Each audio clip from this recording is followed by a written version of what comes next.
दोस्तों नमस्ते। दूसरा टॉपिक हम पढ़ रहे हैं मोटिवेशन।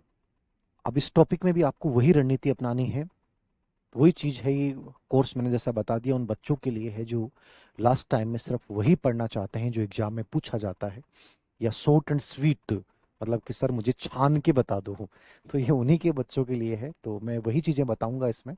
समय इतना कम ले रहा हूं कि आप यदि मेरी बोली हुई ऑडियंस ऑडियो को भी आप सुन लोगे तो आपको बहुत फायदा हो जाएगा।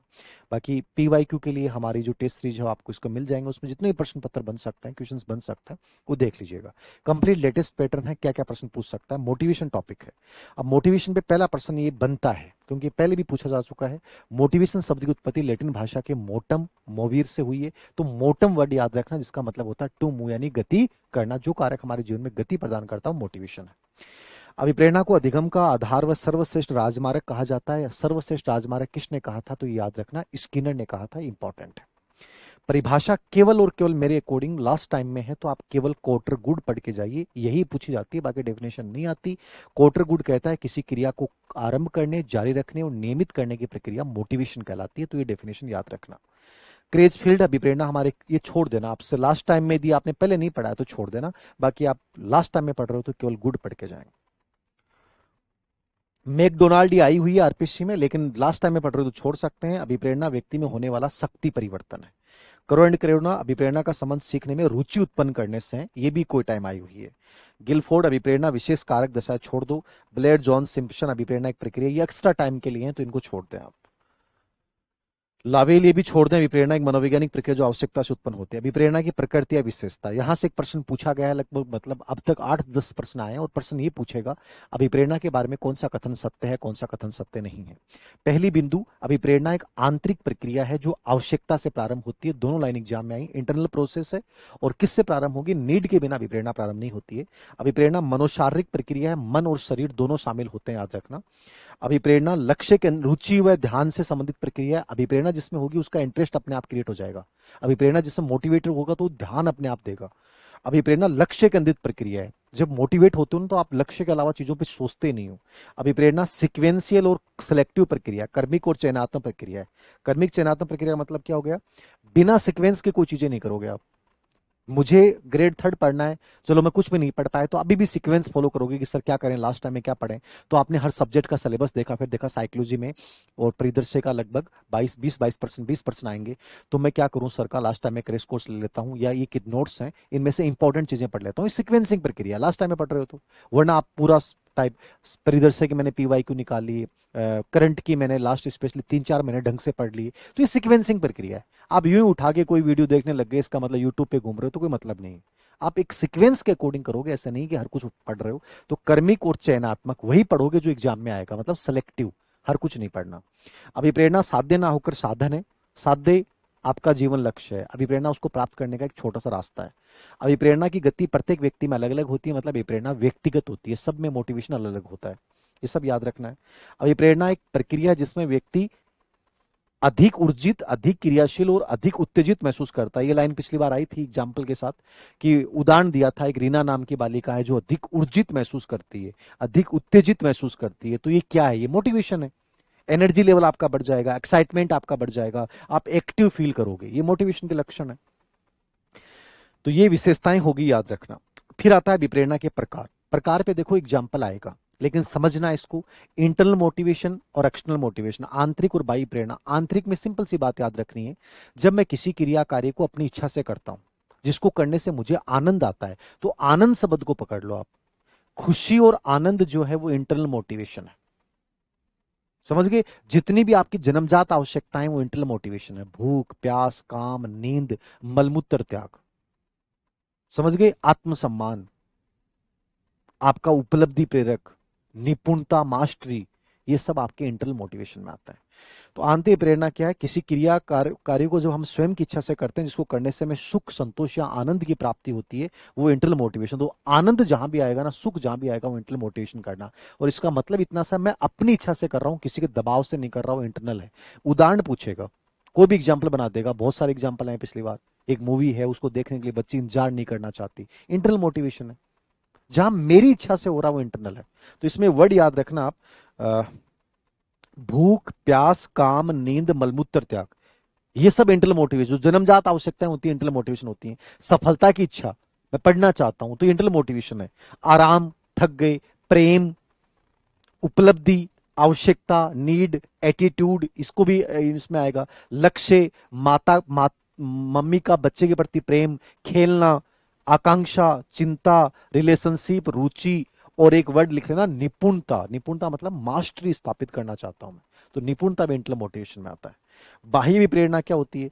जब किसी क्रिया कार्य को हम दूसरों के दबाव में आकर करता है, मेरा मन नहीं है लेकिन वो कह रहा है तो मैं करना चाह रहा हूं, प्रशंसा पाने के लिए, पुरस्कार पाने के लिए, दंड से बचने के लिए, वो उसने कर लिया तो प्रतिस्पर्धा होगी इसलिए, तो प्रशंसा, पुरस्कार, दंड, प्रतिस्पर्धा, ठीक है, ये सब बाह्य प्रेरणा में आ जाएंगे। प्रशंसा, पुरस्कार, दंड, प्रतिस्पर्धा, परिणाम, ये सब बाह्य मोटिवेशन में आता है। फिर एक वर्ड आता है महारत उन्मुख, और ये सीटेट में बहुत आता है। एक आता है प्रदर्शन उन्मुख, मास्टरी ओरिएंटेड और परफॉर्मेंस ओरिएंटेड। महारत उन्मुख जो होता है वो इंटरनल मोटिवेशन से जुड़ा हुआ होता है, आंतरिक अभिप्रेरणा, तो सीटेट में बहुत आता है। वे विद्यार्थी जो आंतरिक रूप से प्रेरित होते हैं, वे हमेशा कार्य को बेहतर बनाने और उसमें कुशलता प्राप्त करने के लिए मेहनत करते हैं, उनको अपन मास्टरी ओरिएंटेड बोलते हैं, महारत उन्मुख विद्यार्थी। ठीक है, ये गलतियों को सीखने की प्रक्रिया का हिस्सा मानते हैं, मतलब ये पॉजिटिव है, ये हमेशा ही कमांड स्थापित करना चाहते हैं, ये महारत उन्मुख है। और प्रदर्शन उन्मुख होता है परफॉर्मेंस, हो ये बाह्य मोटिवेशन, ग्रेड प्राप्त करना, प्रशंसा प्राप्त करना कि मुझे इतने नंबर मिल जाएंगे इसलिए पढ़ रहा हूं, तो ये परफॉर्मेंस ओरिएंटेड होते हैं, जो बाह्य रूप से मोटिवेट होते हैं, इनका उद्देश्य पुरस्कार प्राप्त करना, ग्रेड प्राप्त करना होता है। अधिगम्य विप्रेरणा की क्या भूमिका है? रटना मत, अप्लाइड बिंदु है, तो आप इतना सा याद रखना, अधिगम्य विप्रेरणा की भूमिका यह है कि वो आपके व्यवहार में परिवर्तन कर सकती है, चरित्र का निर्माण करती है, ज्ञानात्मक, भावात्मक, क्रियात्मक विकास करती है, सीखने की गति को दुगुना कर देती है, आपका रुचि उत्पन्न कर देती है, सीखने को कर्मिक बनाती है, चयनात्मक बनाती है, सब इसकी उपयोगिता है। तो व्यवहार परिवर्तन में, शारीरिक मानसिक गुणों का विकास में, रुचि व ध्यान केंद्रित करने में, चरित्र निर्माण में, अधिगम की गति को तेज करने में। अधिगम को कर्मिक और चयनात्मक प्रक्रिया, चयन बनाने में, ये पॉजिटिव चीजें छोड़ देना। अभिप्रेरणा के तत्व मोस्ट इंपॉर्टेंट बिंदु है, मोटिवेशन सर्किल में पिछली बार 4 प्रश्न आए ग्रेड 3 में। तो अभिप्रेरणा का चक्कर क्या होता है, इसको समझना आप, बहुत इंपॉर्टेंट है। देखो अभिप्रेरणा का चक्कर मैं शॉर्ट में आपको समझा दूं एकदम बहुत इजी वे में। अभिप्रेरणा का चक्कर यूं होता है,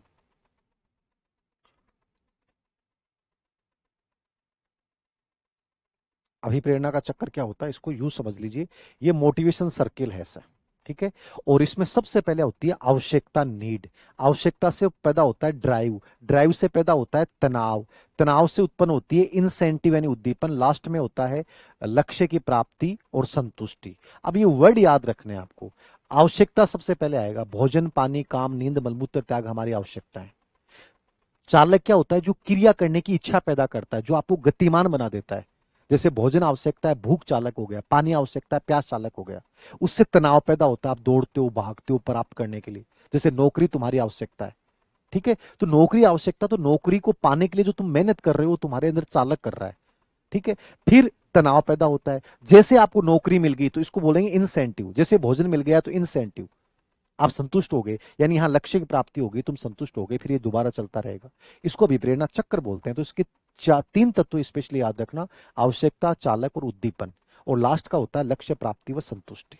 तो ये सर्किल में याद रखना है, आवश्यकता, चालक, उद्दीपन और लास्ट का प्रेरक होता है। प्रेरक अपन अलग तत्व में पढ़ते हैं, 4 मूल तत्व होते हैं, आवश्यकता, चालक, उद्दीपन या प्रोत्साहन, प्रेरक, ठीक है। और वैसे चक्र पूछे तो लक्ष्य, संतुष्टि लास्ट में आ जाएगा। तो मैं बता देता हूं इसका एक बार, ये इंपॉर्टेंट है, पूरा देख जाना इसको। पहला है आवश्यकता, नीड, शरीर में कोई भी चीज की कमी आती है आवश्यकता कहलाता है। आवश्यकताएं 2 प्रकार की होती हैं, शारीरिक आवश्यकताएं, भोजन, पानी, काम, नींद, मलमूत्र त्याग। दूसरी होती है सामाजिक मनोवैज्ञानिक आवश्यकता। सामाजिक मनोवैज्ञानिक 5 के अलावा जो बच गई वो सब सामाजिक मनोवैज्ञानिक, रिलेशनशिप, उपलब्धि, जिज्ञासा, ठीक है ना, प्रेम, सब सामाजिक मनोवैज्ञानिक है 5 के अलावा। तो ये थोड़ा सा देख जाना इसको। फिर है चालक, प्रणोद या अंतर्नोद, ड्राइव, जो इच्छा पैदा करेगा, जो आपको गतिशील बनाएगा वो चालक है। जैसे पानी, प्यास है, भूख है, ये सब चालक है। तो ये जो क्रियाशील बनाता है व्यवहार करने के लिए, इसको भूख, प्यास। उद्दीपन या प्रोत्साहन क्या होता है? जो चालक को संतुष्ट करता है उद्दीपन या प्रोत्साहन होता है। जैसे भूख आपके चालक है तो भोजन प्राप्ति क्या हो जाएगा? उद्दीपन हो जाएगा।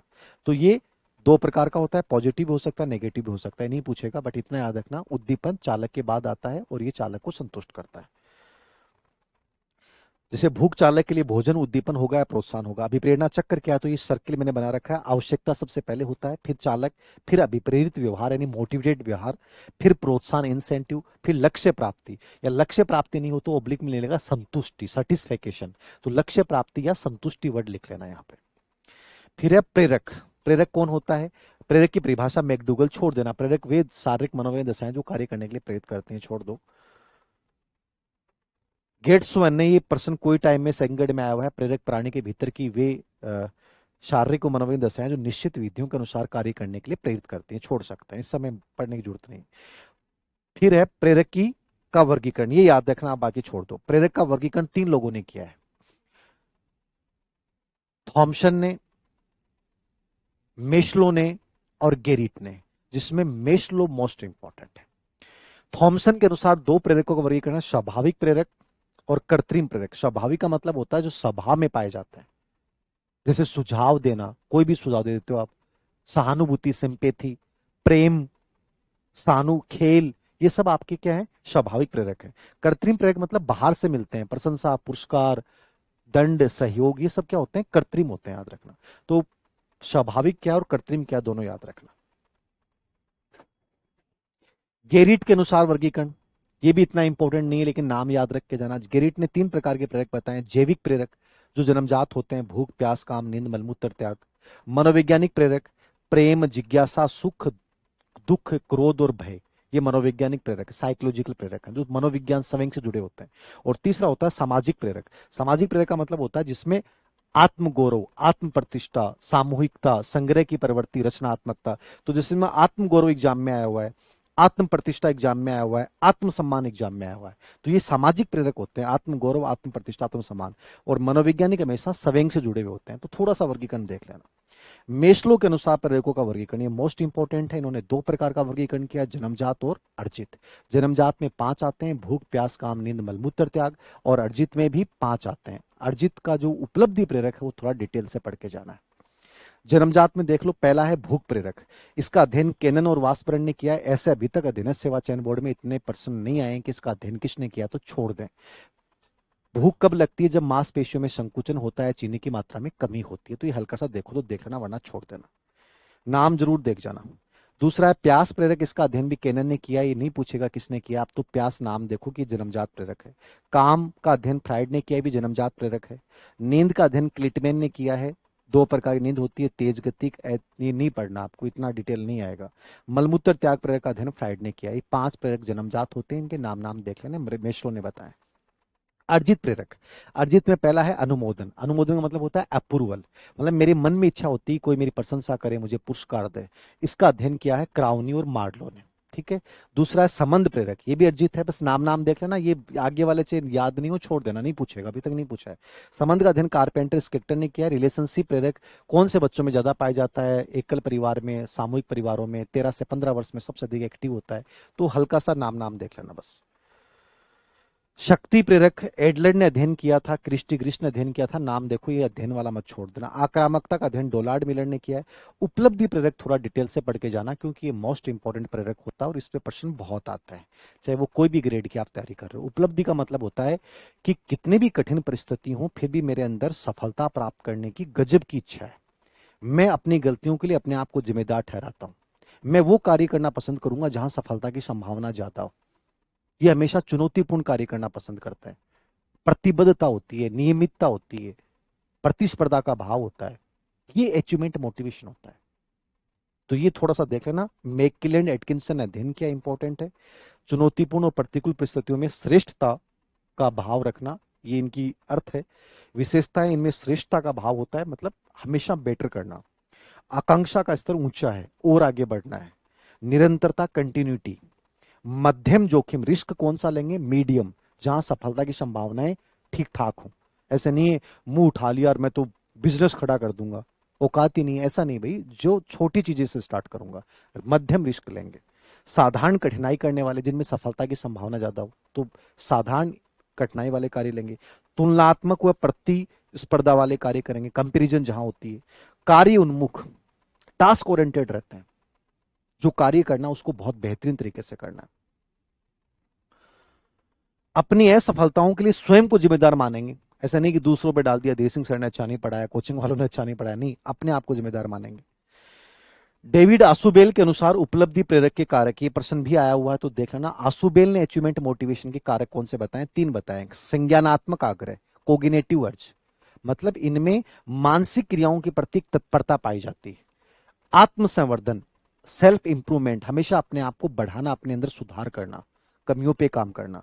और संबद्धता, ये चीजों को रिलीवेंट करते हैं, जोड़ते हैं। ये 3 कारक किसने बताए थे? डेविड आसुबेल ने। तो ये सेकंड ग्रेड में आया प्रश्न है। रिली और लेविस के अनुसार अचीवमेंट मोटिवेशन की विशेषता, तो ये प्रश्न भी याद रखना।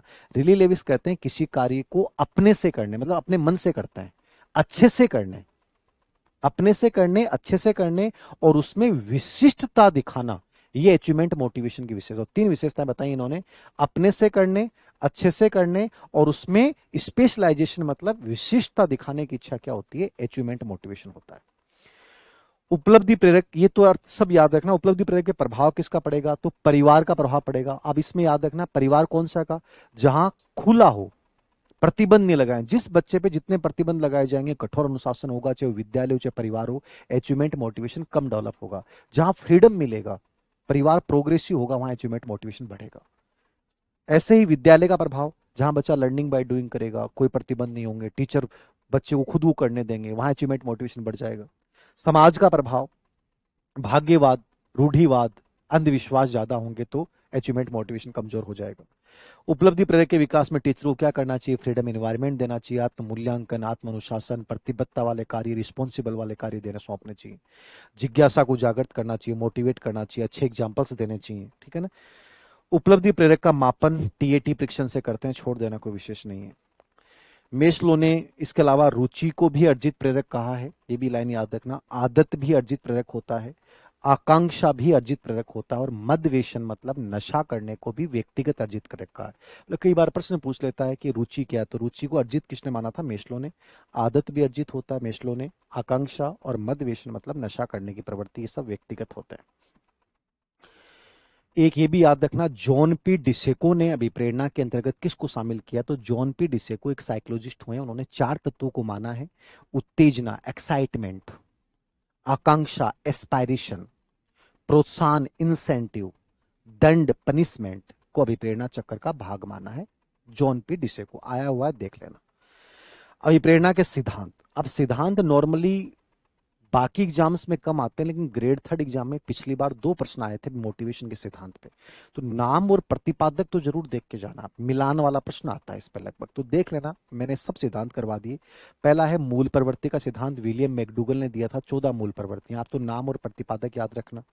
मनोविश्लेषण का सिद्धांत फ्राइड ने दिया है, जो अचेतन मन को मोटिवेशन का कारक मानता है। नाम नाम उद्दीपक अनुक्रिया का सिद्धांत व्यवहारवादियों ने दिया था, स्पेशली स्किनर ने। चालक न्यूनता, ड्राइव रिडक्शन, सीएल हल ने दिया था, जो अधिगम में अपन पढ़ते हैं कि सीखना आवश्यकता की पूर्ति के द्वारा होता है। आवश्यकताएं पूरी हो जाती हैं तो रुक जाता है, आवश्यकताएं पूरी नहीं होती तो आदमी और सीखता है, तो इसको ड्राइव रिडक्शन बोलते हैं, सीएल हल।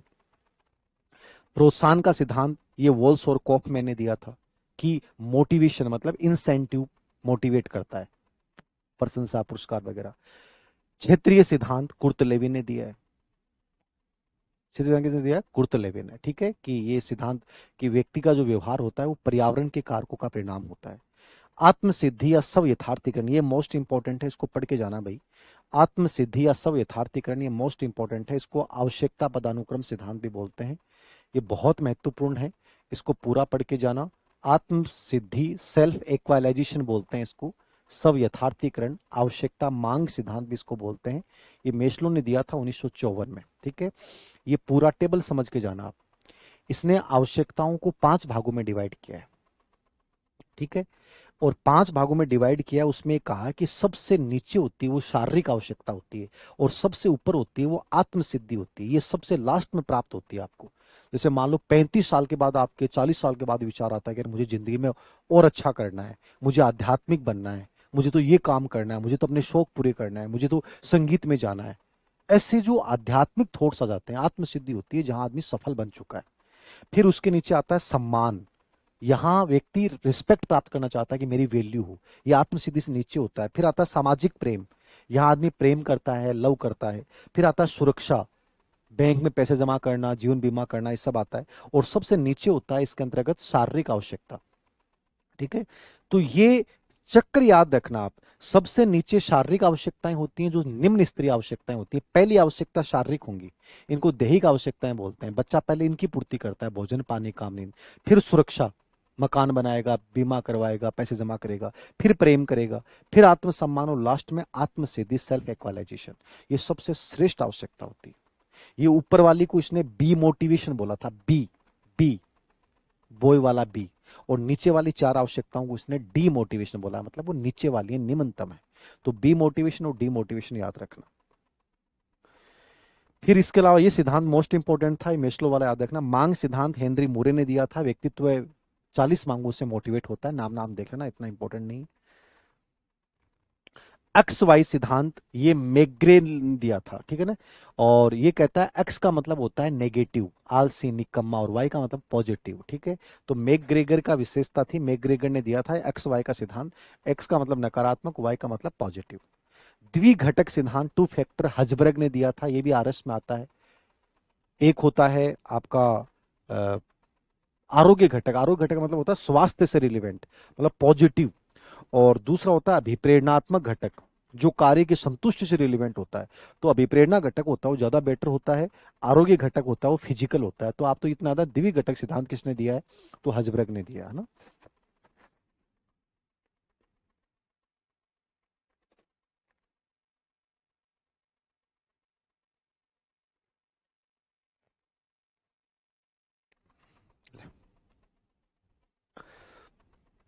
हजबर्ग सिद्धांत, आरोग्य, अभिप्रेरणा घटक याद रखना। फिर है विरोधी प्रक्रिया सिद्धांत, ये सोलोमन एंड कॉर्विट ने दिया है। ये सवेंगो में भी आता है। विरोधी प्रक्रिया मतलब हम अच्छी चीजों की तरफ आकर्षित होते हैं, बुरी रख दे 2 मिनट। सोलोमन कॉर्बेट ने दिया है। प्रत्याशा सिद्धांत ये भी याद रखना, ब्रूम ने दिया था। प्रत्याशा का मतलब होता है एक्सपेक्टेंसी। ये भी याद रखना किसने दिया है, उसका मतलब क्या होता है, आकांक्षाएं हमें मोटिवेट करते हैं। ईआरजी सिद्धांत एल्डरफंड ने दिया था। तो ईआरजी का मतलब देख लेना इसमें, ये लिखा ही नहीं क्या, कोई नहीं, आप नाम नाम देख लेना। ईआरजी का मतलब है इसमें आकांक्षाएं जो होती हैं, आपका अस्तित्व जो है वो इंपॉर्टेंट है। रिलीवेंट जो है, आर का मतलब रिलीवेंट होता है, ठीक है। जी का मतलब ग्रोथ होता है। ई का मतलब एग्जिटेंस है, मतलब अस्तित्व। आर का मतलब रिलीवेंट है, संबद्धता। और जी का मतलब ग्रोथ है। तो नाम नाम देख लेना। ईआरजी सिद्धांत, इसके 3 कारक होते हैं, एल्डरफंड ने दिया है। आया तो नहीं, बट लक्ष्य निर्धारण सिद्धांत ये इंपॉर्टेंट है, इस बार आया। लक्ष्य निर्धारण लोक लोथम ने दिया था। इसका मतलब होता है जिसका जितना लक्ष्य स्पष्ट होगा ना, उसका अधिगम उतना अच्छा होगा, मोटिवेट उतना ही होगा। लक्ष्य जितना अनिस्पष्ट होगा, अधिगम उतना ही कमजोर होगा। तो लक्ष्य निर्धारण याद रखना। शरीर क्रिया सिद्धांत पिछली ग्रेड 3 में आया था, मॉर्गन ने दिया था। ये कहता है मोटिवेट आदमी बाहर से नहीं होता, अंदर से होता है। संतुलन का सिद्धांत केनन और फ्लेचर ने दिया था। ये नाम नाम देखो तो देख लेना, यानी आपका होमोस्टेटस, शरीर का संतुलन बनाता है। आवश्यकता तनाव सिद्धांत कुर्ट लेवी ने दिया है, नाम नाम देख लेना, मतलब आवश्यकताएं तनाव पैदा करती। अभिप्रेरणा का संज्ञानवादी सिद्धांत विलियम जेम्स ने दिया है। तो ये देख लेना, विपरीत करने की विधियां ये इंपॉर्टेंट नहीं है।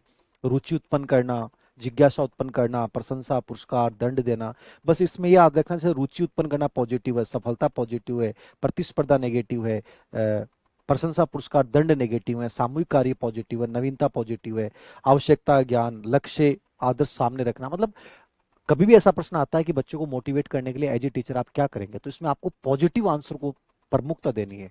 रचनात्मक आंसर, रुचि उत्पन्न करना, जिज्ञासा जागृत करना, नवीनता, आवश्यकता का ज्ञान। लेकिन दंड, पुरस्कार, ये सब नेगेटिव होते हैं, इनको तभी यूज करें जब इनसे बढ़िया कोई ऑप्शन नहीं हो। बाकी इस पे प्रश्न आता नहीं है, बट फिर भी आप देख लेना। ये आपका मोटिवेशन टॉपिक है, इसके क्वेश्चंस देख लेना। उन क्वेश्चन से आपका और अभ्यास हो जाएगा। जो काम की चीजें मैंने बता दी, इंटरनल मोटिवेशन और बाह्य मोटिवेशन, इस पे एग्जाम्पल आता है, इनका अर्थ पता होना चाहिए। अभिप्रेरणा चक्र, आवश्यकता, चालक, उद्दीपन, प्रोत्साहन, लक्ष्य प्राप्ति, ये याद रखना। प्रेरक में मेस्लो का वर्गीकरण, तीनों का वर्गीकरण पढ़ना, मेस्लो का ढंग से पढ़ना है। मेस्लो का अचीवमेंट मोटिवेशन ढंग से पढ़ के जाना है।